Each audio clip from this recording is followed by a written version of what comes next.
Commencer pour qu'on puisse prendre le temps.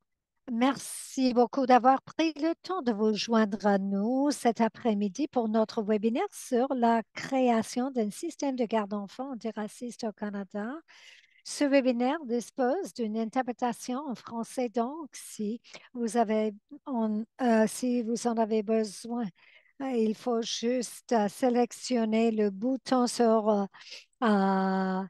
le bouton de votre écran. Merci beaucoup d'avoir pris le temps de vous joindre à nous cet après-midi pour notre webinaire sur la création d'un système de garde d'enfants antiraciste. Je m'appelle Carolyn Ferns et je suis coordinatrice des politiques publiques à la Coalition intérim pour de meilleurs services de garde d'enfants. Ce webinaire fait partie d'un important projet que le OCBCC dirige depuis 3 ans, financé par Femmes et Égalité du genre Canada, qui vise à faire entendre la voix des mères et des éducatrices racisées dans les politiques relatives à l'apprentissage et à la garde d'enfants. Notre chef de projet est ici et aussi en ce moment, je vais passer la parole à Somaya Bobat, membre du groupe de travail, pour commencer avec une reconnaissance de la Terre.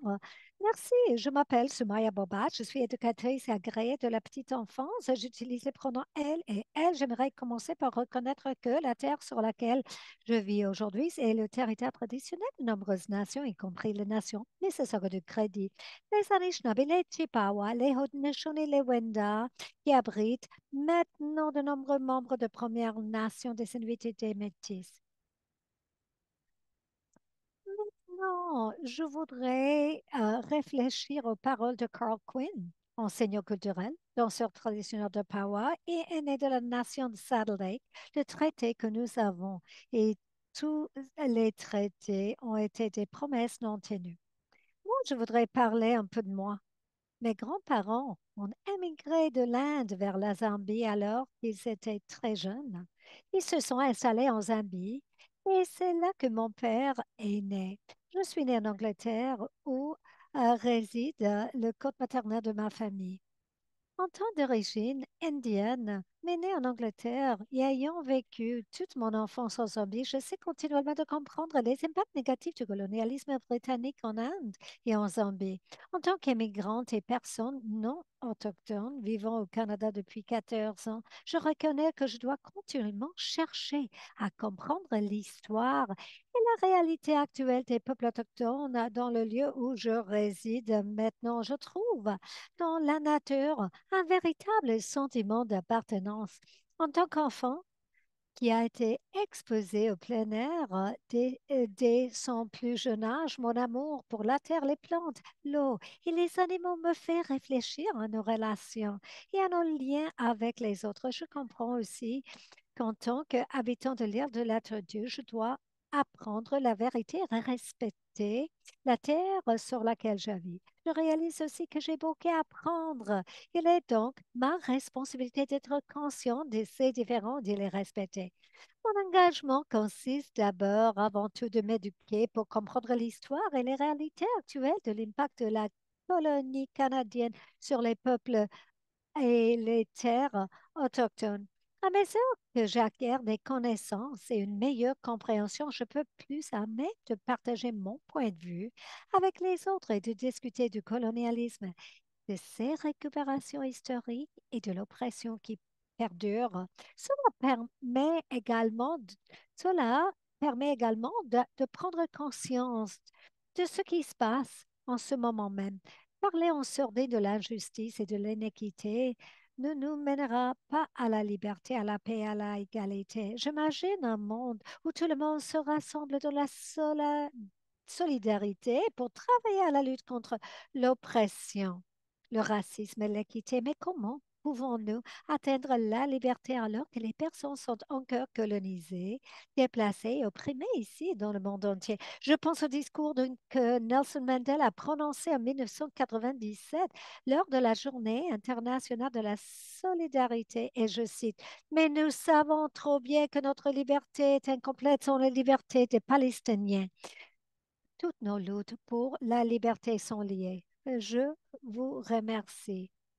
Maintenant, je vais passer rapidement sur l'ordre du jour. Nous allons d'abord entendre Adebola et les membres du groupe de travail qui vont parler certains des résultats du projet de l'OCBCC.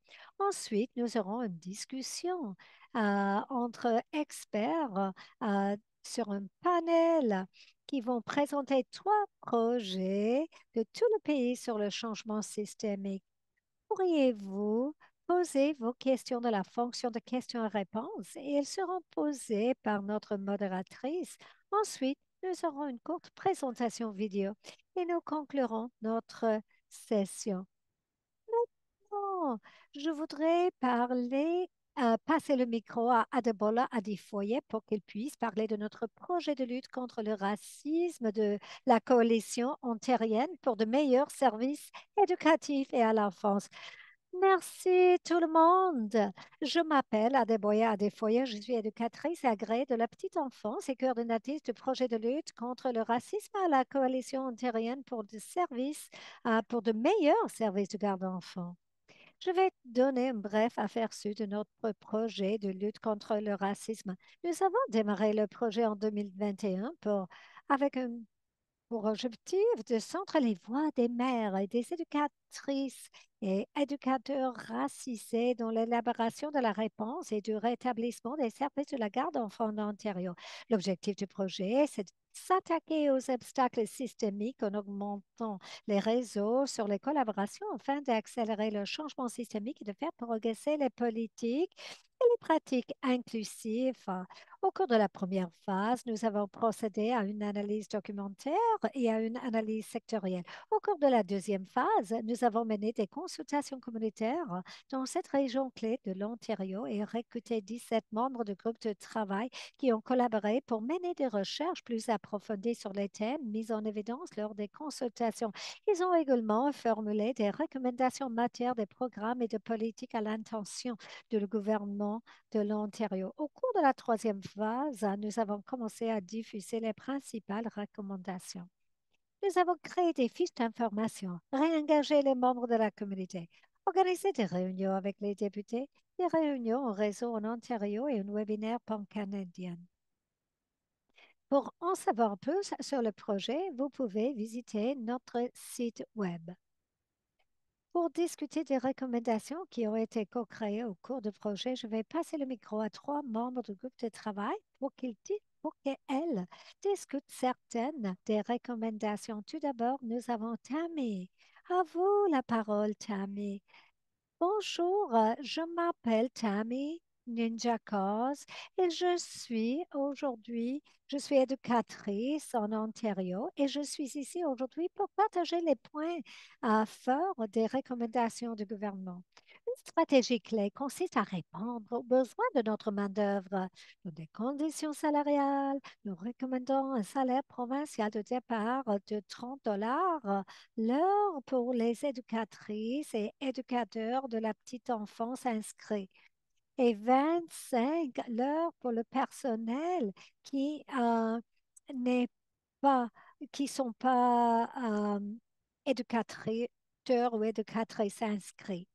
Nos employés dévoués de la petite enfance sont de l'épine dorsale des services de garde de l'enfant et se consacrent à l'adaptation de leur programme et de leur contenu pour s'assurer qu'ils atteignent ou dépassent les objectifs d'équité, de diversité et d'inclusion pour chaque famille au sein de leur communauté. Ils s'engagent sans réserve dans l'apprentissage continu en adaptant un état d'esprit de croissance et ils méritent d'être rémunérés comme les professionnels de la petite enfance qu'ils sont. De plus, le cadre d'accès et de l'inclusion de l'Ontario en cours de la création pour nos efforts doivent inclure les voix des groupes et des communautés noires, autochtones et racisées. Cela permettrait d'atteindre l'objectif de programmes de garde d'enfants qui sont culturellement sécuritaires tout en ayant la capacité de servir la famille sans égard à la race, à la langue, au statut d'immigrant ou à la capacité. La qualité de la représentation est importante. Nos communautés sont diverses. Il est donc impératif pour l'équité et l'inclusion que les voix, les idées et les besoins de l'ensemble de la communauté soient non seulement entendus, mais aussi inclus dans le nouveau cadre de l'accès et d'inclusion de l'Ontario. Merci. Oh, pardon, je voudrais maintenant céder le micro à Herline.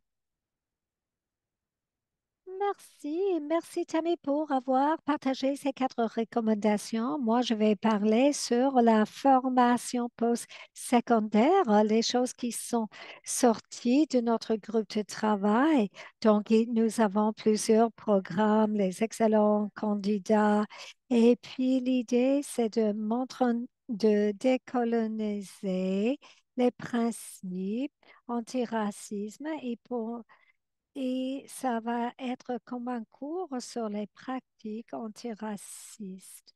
Les instructeurs qui vont parler de ces choses, les matériels de formation initiale doivent démontrer un engagement à décoloniser le programme et à mettre en œuvre les principes d'antiracisme, d'anti-oppression et les appels à l'action de vérité et réconciliation.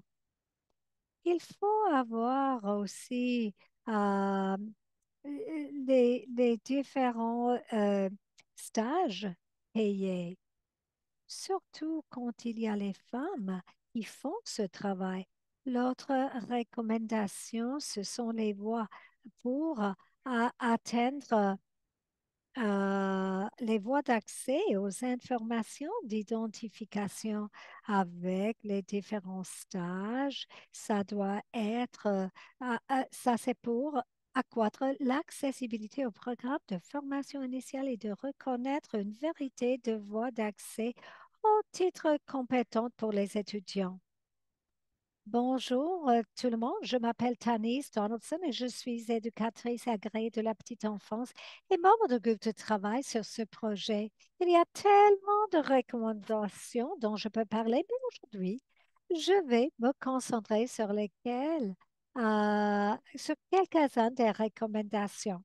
Pour créer un système de garde-enfants antiraciste, nous devons donner la priorité aux possibilités de formation qui incluent tous les niveaux de nos organisations. La formation à la lutte contre le racisme doit être permanente et soutenue par une politique. Nous devons prendre une position active pour décoloniser nos programmes et avoir une compréhension ferme de ce qui est l'antiracisme. Cette citation de Alojoma Olowu m'a aidé dans ce travail et c'est approprié. Je vais partager la citation. La beauté de l'antiracisme est que vous n'avez pas besoin de prétendre être libéré du racisme pour être antiraciste. L'antiracisme est l'engagement à combattre le racisme partout où vous vous trouvez, y compris en toi-même. Et c'est la seule façon d'avancer en tant qu'opératrice et opérateur. Nous devons prendre en regard non seulement sur nous-mêmes, mais aussi sur notre équipe, notre programme et nos enfants et familles que nous soutenons, et prendre la responsabilité de savoir comment et où nous avons des croyances qui nécessitent un changement actionnable. Un programme culturellement sûr offre un environnement exempt de racisme et de discrimination, un environnement où les enfants, les familles et le personnel noir, autochtone et racisé se sentent en sécurité et valorisés et où leur existence est affirmée et visible. Je vous remercie. Je vais maintenant laisser la parole à Bernice pour animer notre discussion. Bonjour à tous, je m'appelle Bernice Chiapparoni McLeod, directrice de l'école de la petite enfance au George Brown College. Je préside le groupe de travail sur la lutte contre le racisme et aujourd'hui j'ai le plaisir de vous présenter trois projets différents qui ont été menés à travers le Canada pour créer un système de garde d'enfants plus équitable. Je n'ai que deux questions à poser à chaque des panélistes, mais tout d'abord, je voudrais demander aux panélistes de se présenter.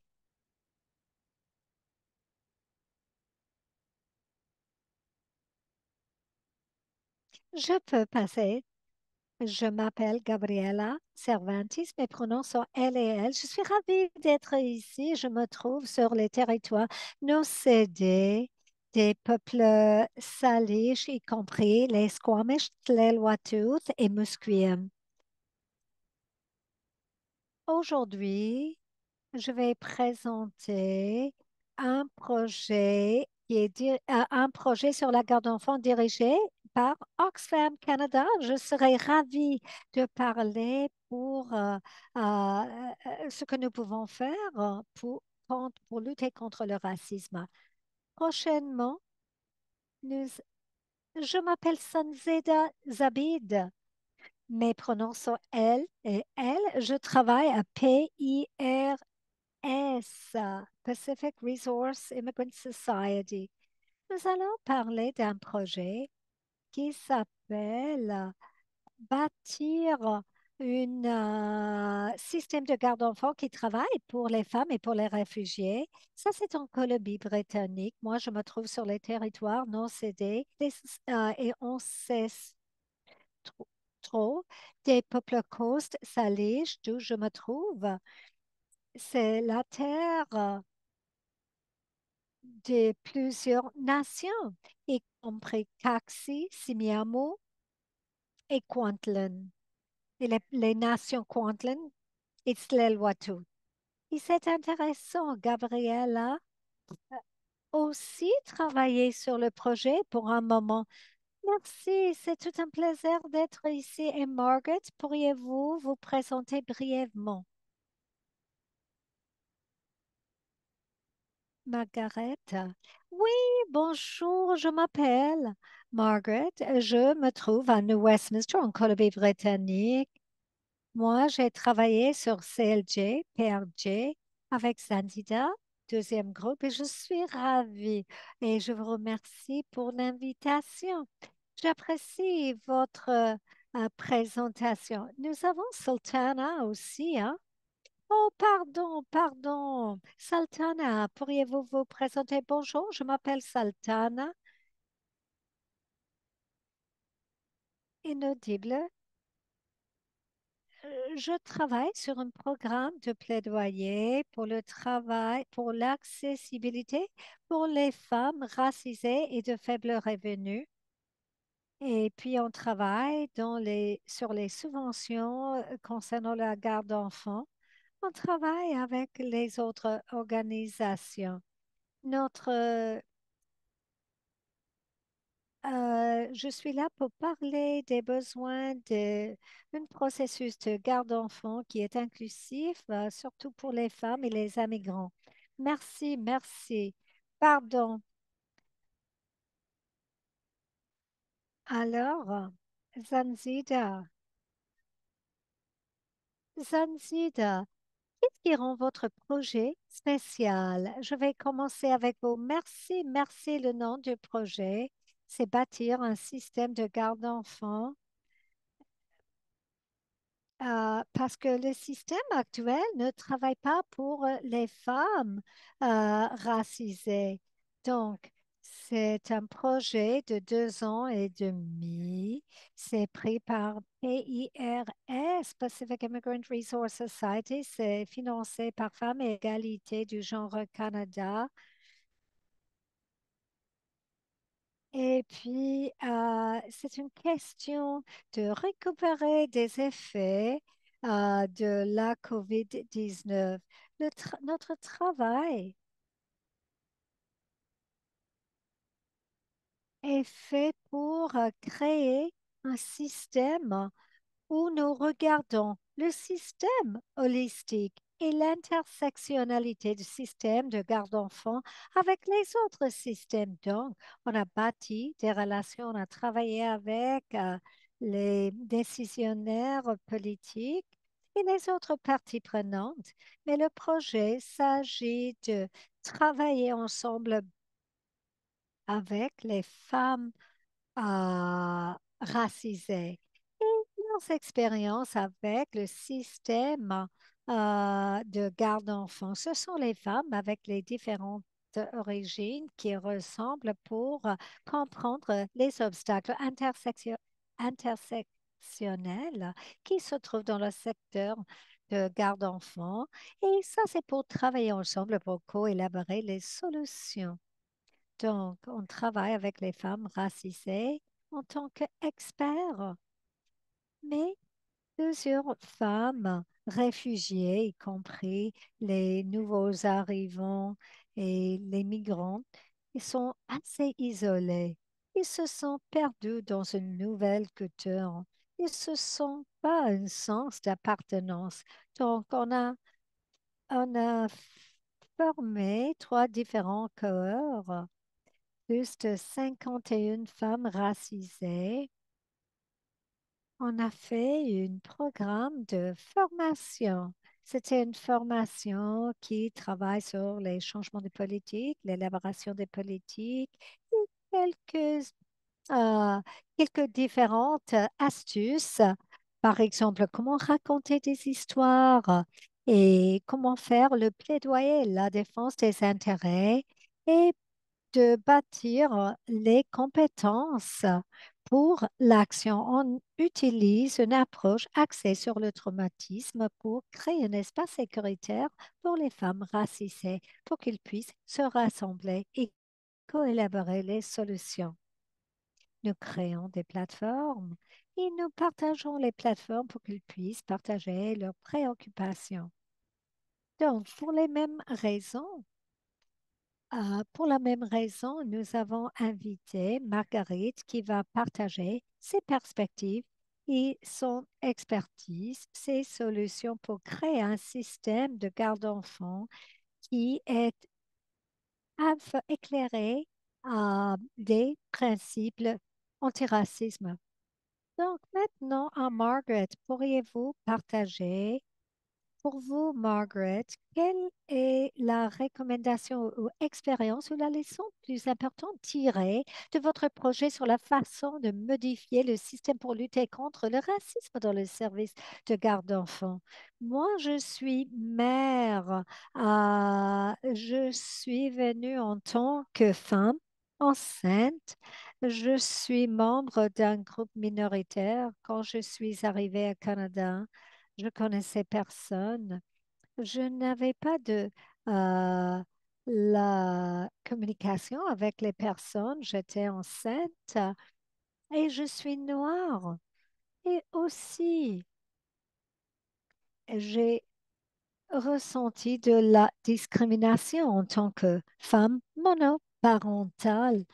Donc, avec le travail, avec le groupe dont j'étais partie, ça m'a aidé à comprendre les droits des femmes dans ce système de garde d'enfants qui nous aide à obtenir nos droits, qui nous aide, qui nous enseigne comment exprimer nos points de vue pour savoir que nous avons les droits, les voix pour engager avec les écoles, ce que je fais avec le CAN, le Community Action Network, pour aider les autres enfants qui se trouvent dans une situation similaire pour, pour que ces voix soient entendues.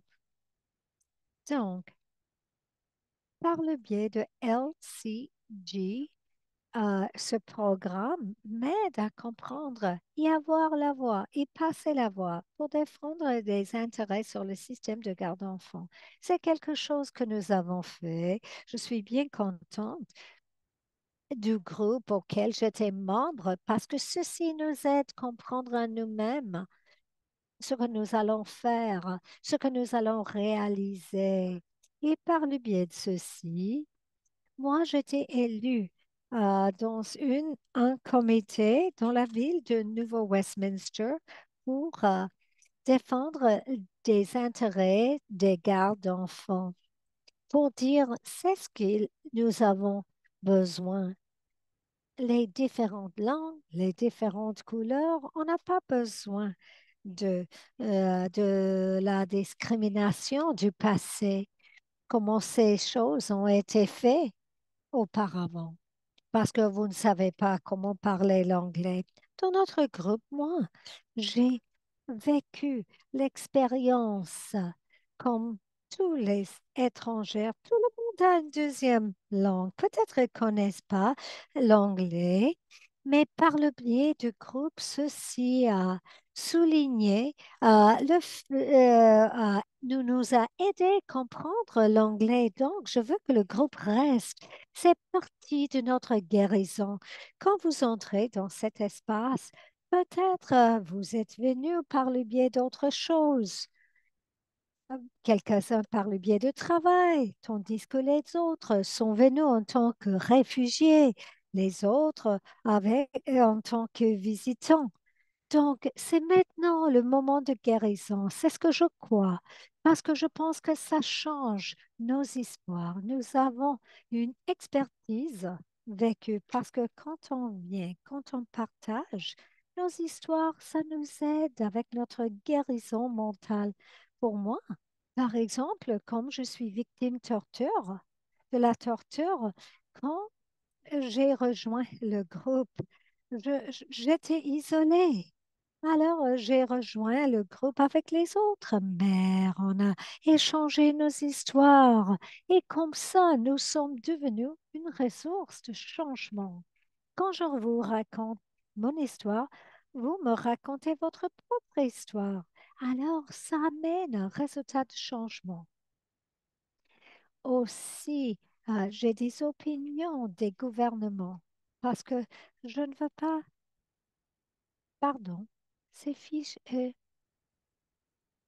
inaudibles pour l'interprète. Peut-être il y a une plateforme pour qu'on puisse nous engager avec le gouvernement.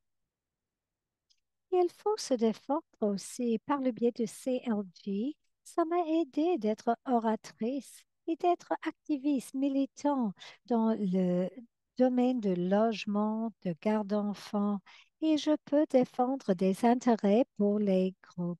Ça, c'est un groupe qui nous a aidés à faire qui nous sommes. Nous sommes reconnaissants d'être ici. Merci. Merci, Margaret.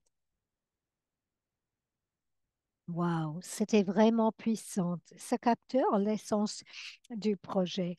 Maintenant, je cède la voix à Sultana. Quels sont les points ou les réflexions spéciales de votre projet? Merci pour cette occasion. Nous avons un comité pour travailler avec les femmes et les personnes racisées et marginalisées. Depuis 2008, nous avons commencé de soulever le leadership des femmes et de soulever les voix des expériences vécues. Tout ceci va éclairer le comité, pas juste concernant les problèmes, mais concernant les solutions. Mais par le biais de notre processus, dans notre projet de récupération, de guérison, notre but c'est de soulever les expériences vécues lors de la pandémie.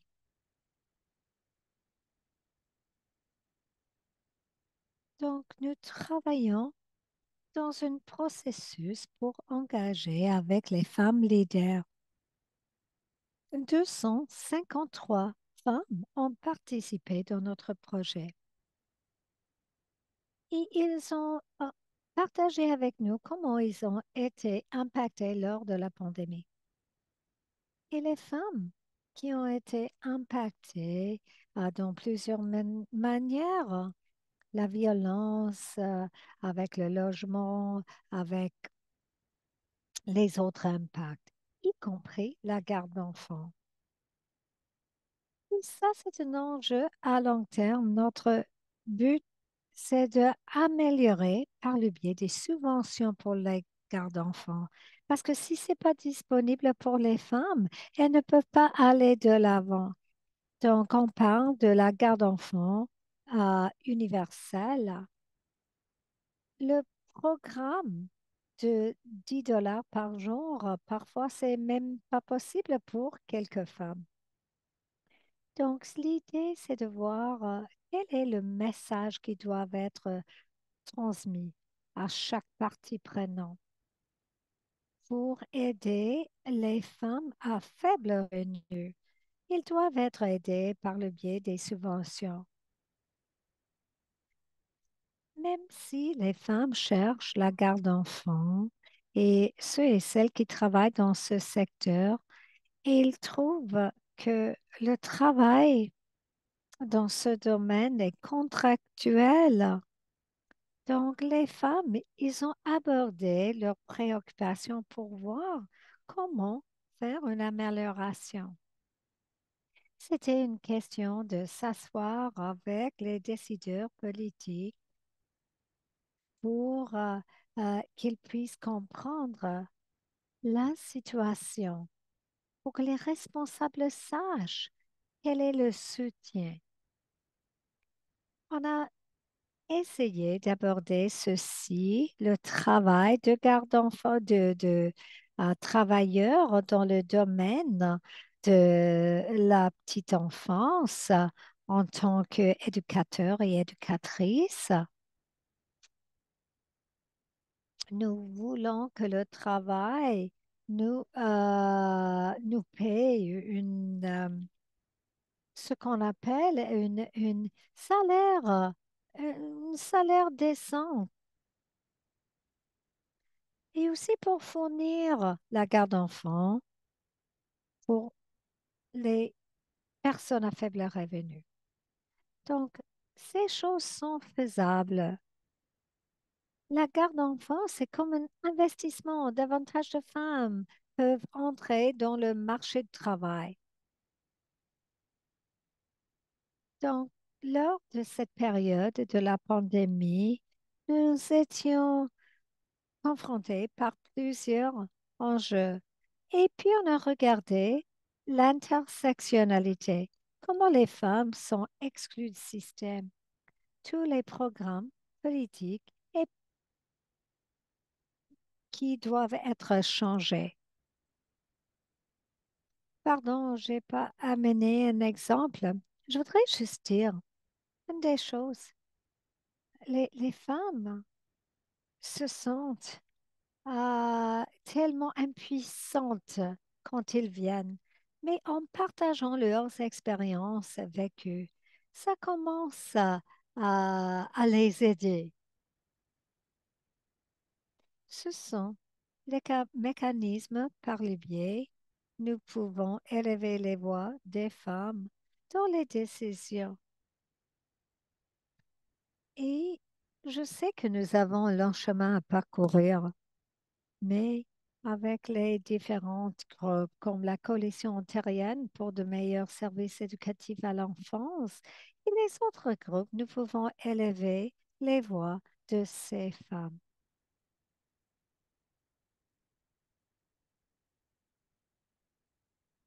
Et les femmes doivent être consultées par les décisions qui vont avoir un impact sur leur vie. Et comme ça, la garde d'enfants doit être plus accessible et à la fois les travaux dans ce domaine peuvent être mieux payés. Donc, nous voudrions jouer un rôle en tant que leader. Comment réformer les pratiques des politiques pour refléter nos besoins? Et nous voudrions aller de l'avant. Et il faut que nous prenions les décisions. Et ça, c'est tout. Merci. Merci, Sultana. J'apprécie votre passion. Vous avez raison. Quand je réfléchis sur les points, il y a les thèmes concernant les systèmes, changement, une approche collaborative et la nécessité d'entendre les voix des femmes, des membres de famille, comme nous avons entendu euh, dans l'histoire tellement émotive de Margaret. Euh, les- Quand les femmes, elles partagent leurs histoires sur les traumatismes, vous pouvez voir comment nous élevons les voix. Donc, il y a un sens d'optimisme, d'espoir quand on travaille ensemble pour faire le changement au sein du système ensemble. Ça ne peut pas être juste une approche, une voie.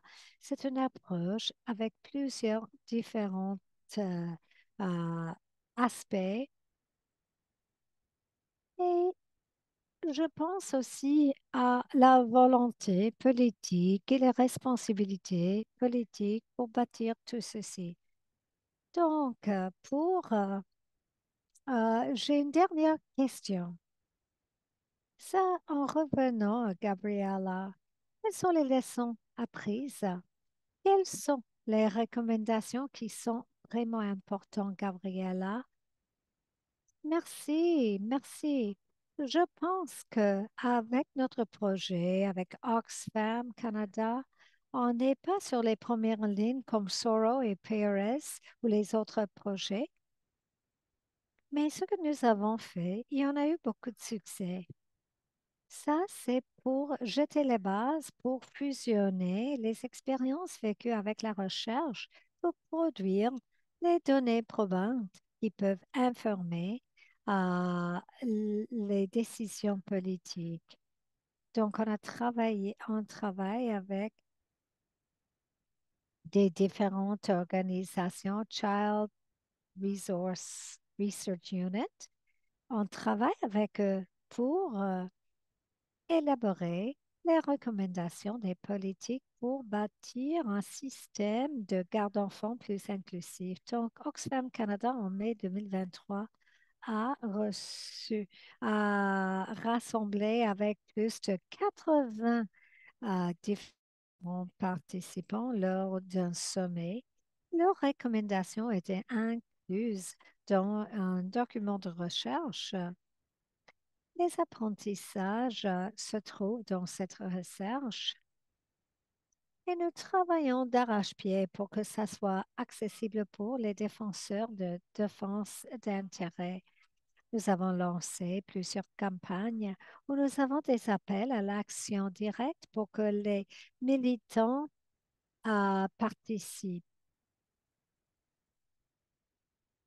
Je pense qu'après d'entendre les voix de mes collègues, la leçon apprise concernant ce projet d'Oxfam Canada, le procès de changement de système est un défi. Ça présente un défi. Mais pour relever le défi, il faut travailler fort pour confronter les inéquités dans le système. Il faut travailler sur le flux de ressources, les dynamiques de pouvoir dans le mouvement de garde d'enfants. Alors, la défense pour Oxfam Canada,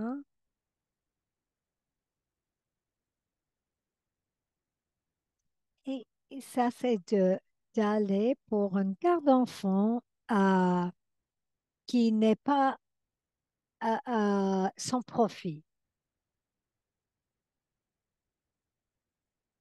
Mais ça, c'est le premier. Il y a plusieurs choses à faire. Il faut travailler avec plusieurs parties prenantes pour achever l'inclusion. Mais les nouveaux arrivants, racisés, les personnes à faible revenu euh, sont moins représentées dans les garderies à l'échelle du Canada. Donc, le focus est, est sur, sur l'accès en travaillant avec les parties prenantes que nous, nous employons une approche intersectionnelle pour vraiment travailler avec les groupes qui ont été marginalisés historiquement. Donc, en tant que mouvement de garde d'enfants, il faut souligner une approche de changement de système pour s'assurer que les membres de la communauté, comme Margaret, ont un accès à un engagement plus démocratique avec la formulation des politiques aussi. Et comme j'ai mentionné, je travaillais avec les différents organismes. Il y a des choses positives qui peuvent sortir. Comment le mouvement peut atteindre la communauté? Il faut travailler un peu plus là-dessus et aussi comme décideurs politiques. Comment nous pouvons améliorer notre sensibilisation avec les communautés? Et il faut changer la mentalité, comment nous communiquons avec les communautés. Ça prend, par exemple, une, une compréhension.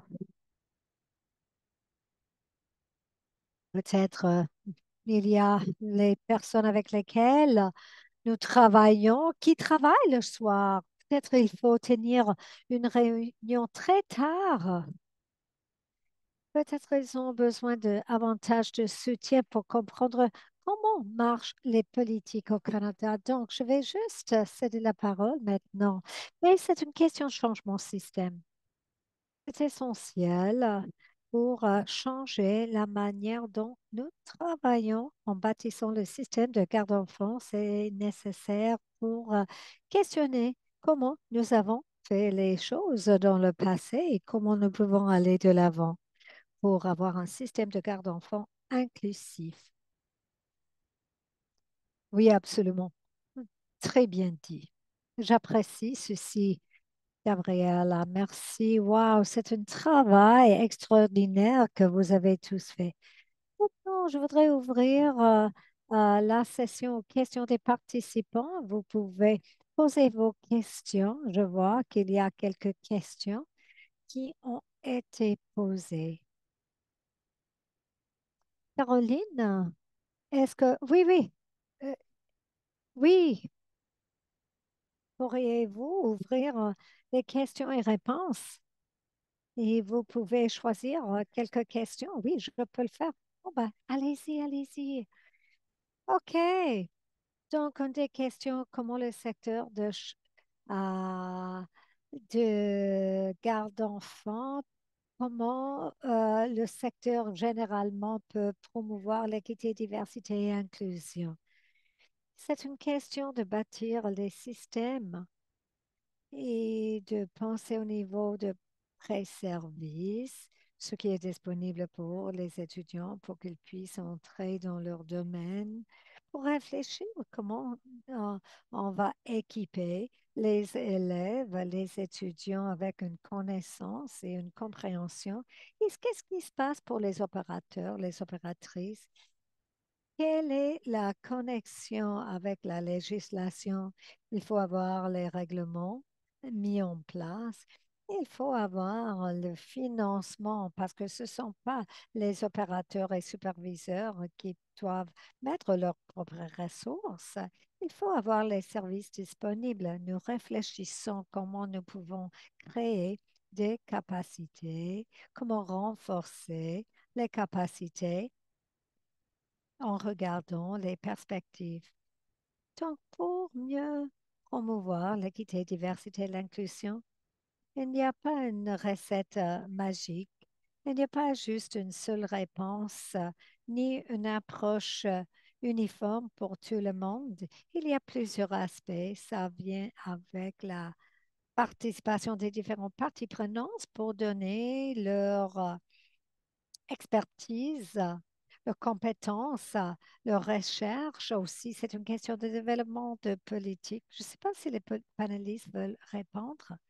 Sultana, à vous la parole. Inaudible. Margaret, est-ce que vous désirez dire quelque chose? C'était déjà mentionné que quelque chose est brisé.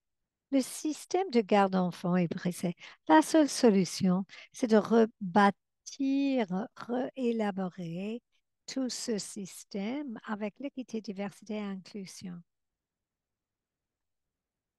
Le système en cours ne peut pas répondre. Il y a les obstacles systémiques.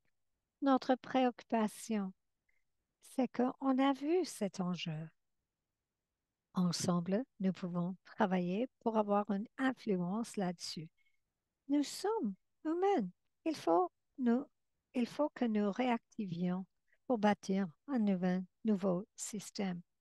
Ce n'est pas quelque chose que nous pouvons faire dans juste un jour. Il faut travailler continuellement parce que nous travaillons contre l'horloge pour aller de l'avant. Pour faire du progrès, il faut effectuer des changements.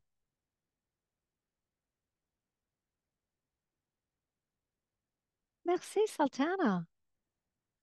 Il y a une autre question. S'il y a des meilleures pratiques qui sont en cours, il y a plusieurs exemples des différents programmes, des différents centres qui font du travail. Je sais qu'à George Brown, nous faisons beaucoup de formations. Nous avons un cours sur l'antiracisme. Nous fournissons nous offrons des différentes cours. Nous faisons de soutien. Nous donnons de soutien aux différentes personnes. Nous faisons tout un effort pour s'assurer que nous avons davantage des éducateurs racisés pour, dans les intérêts. Je vais demander les panélistes. Une des questions, c'est sont les soutiens. Je vais lier cette question avec une autre question, pardon. Quels sont les soutiens que vous pouvez recommander pour les personnes qui sont silenciées quand ils font la défense pour eux-mêmes et pour les autres? Il y a une autre question reliée. Il y a un homme noir qui est confronté par l'antiracisme parce que les plupart des personnes qui travaillent, euh, ce sont les plupart des travailleurs sont les femmes. C'est une question d'oppression.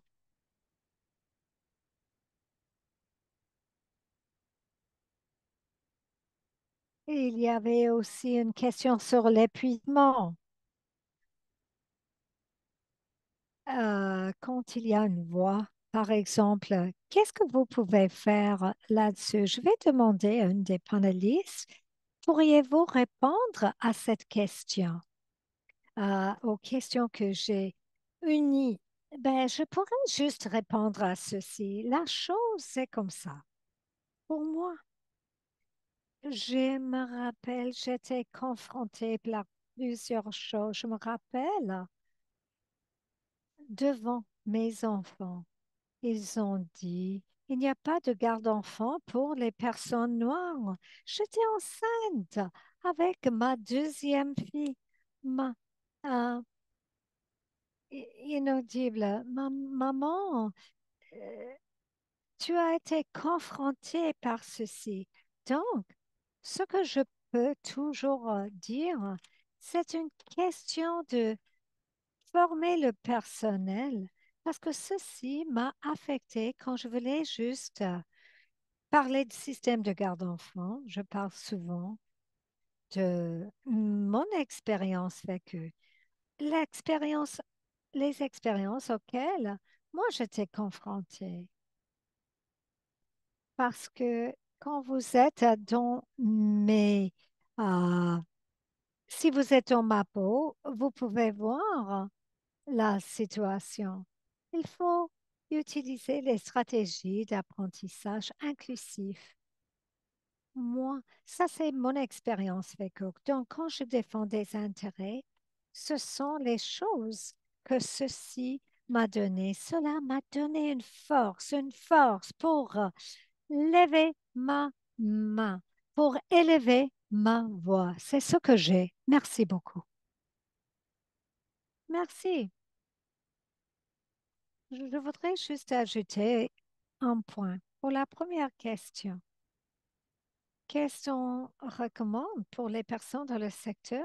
C'est ce qu'il faut mieux faire, juste s'assurer que tout le monde puisse se sentir inclus dans le mouvement de garde d'enfants en bâtissant les coalitions, en trouvant le soutien en tant que défenseur de garde d'enfants et juste parler de comment éviter, ben pas éviter, mais comment pas juste comment éviter l'épuisement, mais comment nous pouvons avoir des meilleures conditions de travail. C'est important de souligner que les plupart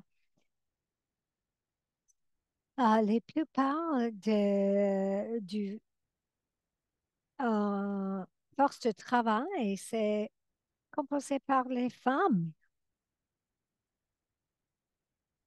Nous n'avons pas de... Dans le monde du travail, c'est représenté surtout par plusieurs personnes. C'est-à-dire dans le marché du travail, c'est difficile d'atteindre les certifications, les différents certificats de travail pour être en mesure de travailler, pour obtenir une éducation formelle pour que leur crédentiel soit reconnu au Canada. Donc, ça prend une approche systémique pour comprendre qui se trouve dans le marché du travail et pour qu'ils puissent recevoir un salaire juste et pour s'assurer qu'ils peuvent recevoir des meilleures conditions de travail. Merci, Gabriel. Je vais juste dire une chose et je vois que les autres personnes ont laissé la main et après, il faut terminer la question. Dans les recommandations, nous parlons du fait que c'est nécessaire pour que les femmes, pour que les éducatrices qui fassent ce travail reçoivent les soutiens nécessaires pour éviter l'épuisement, le traumatisme que s'y passe chaque fois quand il faut partager votre histoire. Nous avons besoin des mentors, des leaders qui vont nous soutenir. Il faut s'assurer que nous ayons des alliances pour ne pas juste avoir le fardeau de ce travail toute seule. Il faut avoir les alliances euh, et les alliés au lieu de pas pour qu'ils puissent eux aussi convaincre le secteur. Zanzida, Sultana, si vous désirez ajouter quelque chose, oui. Oui, Bernice, vous avez déjà indiqué ce que je voulais dire. Comme Gabriel a dit, le système, c'est pas une course rapide, c'est un marathon. Il faut prendre soin de nous-mêmes. Il faut créer les espaces, certains espaces.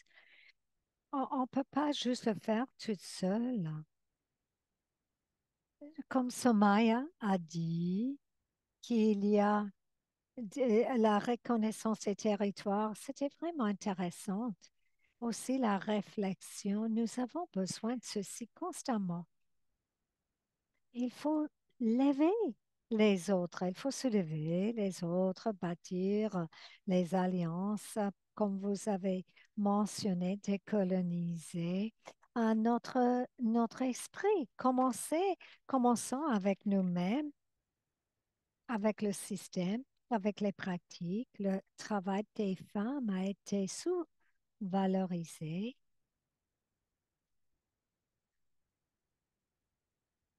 Quelqu'un à notre événement hier a dit, nous ne savons pas qui l'avait dit, mais quelqu'un avait dit que garde d'enfant, c'est pas de science. C'est plus difficile, c'est beaucoup plus difficile que la science. Donc, il faut continuer de pousser. C'est pas facile, c'est vraiment compliqué. Et en fait, je crois que ça commence avec la décolonisation des processus, quand nous commençons à valoriser les femmes et de valoriser le travail. Le travail peut être fait. Ce travail de garde-enfants dans les garderies peuvent être réalisés par les hommes. Il faut partager que ceci est important. Peu importe qui font ce travail, les femmes ou les hommes racisés, c'est toujours sur les épaules des personnes marginalisées. C'est le travail plus important à faire. L'autre chose que je voudrais partager avec vous,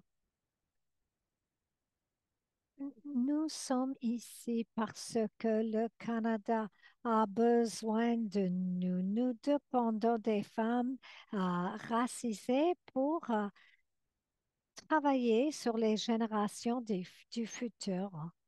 Nous ne pouvons pas le faire toutes seules. Merci Zanzida, je l'apprécie. Dans les intérêts de temps, il nous reste 4 minutes. Donc, Caroline, je vous cède la parole et j'apprécie vraiment vos réponses à toutes les questions. Je voudrais remercier tous les membres du panel. Quelle excellente discussion.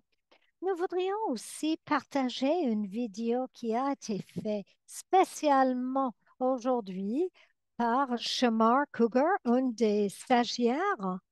Oui, nous avons le lien qui parle de notre projet.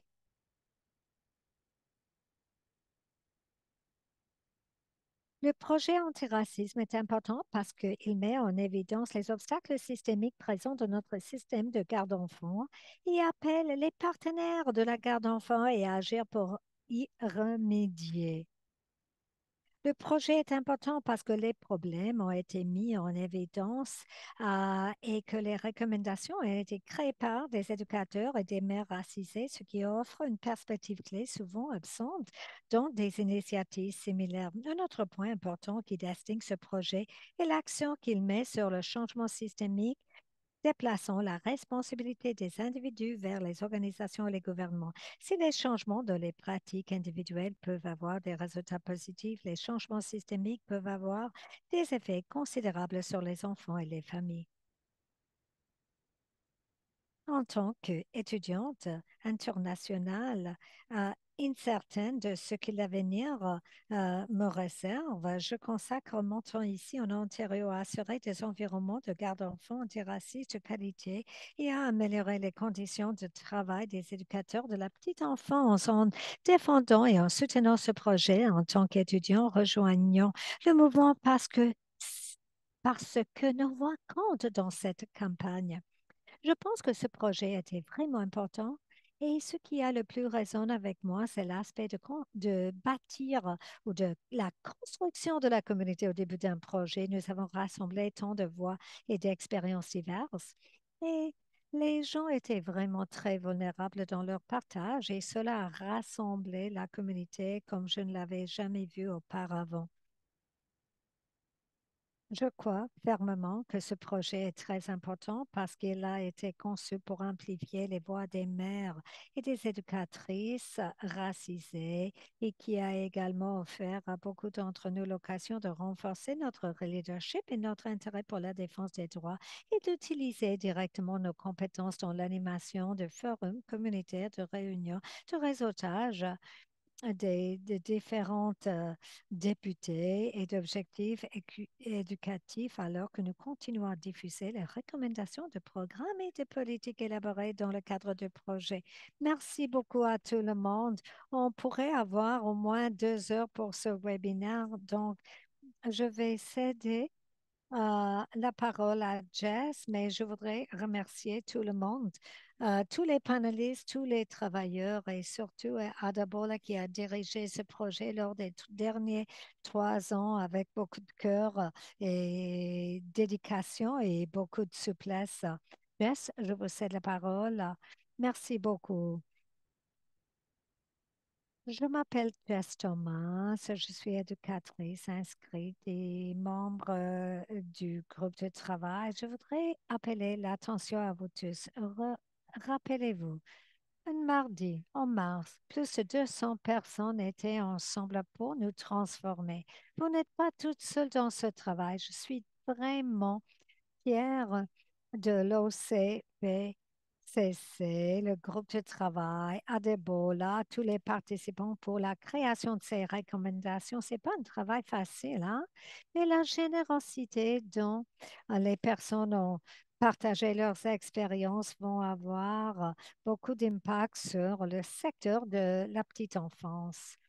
Et moi, en tant qu'éducatrice, je comprend comment ceci peut transformer à l'aide à la famille. Je voudrais souligner un thème que j'ai vu ici lors de ce projet. Ce travail a le potentiel pour guérir les générations. Moi, je n'ai pas eu l'accès à cette pédagogie, mais aujourd'hui, je suis vraiment contente Même si ce projet m'a invité d'être consultée pour s'assurer que les voix des éducatrices et des mères soient entendues, ceci m'a donné un endroit où je peux m'atterrir. J'étais vulnérable dans ce projet parce que j'étais sécuritaire, j'étais émotive parce que on a pris soin de moi. J'avais de la confiance parce que j'étais encouragée. J'étais courageuse parce que j'étais prête avec la mise en œuvre de nos recommandations. Je ne peux pas être plus ravie de voir tous les enfants reconnus, leur propre vulnérabilité, émotion et courage, parce que nous avons bâti un monde qui veuillez nous dire comment vous pouvez utiliser ces recommandations pour défendre les intérêts d'un Canada euh, antiraciste. Au revoir tout le monde.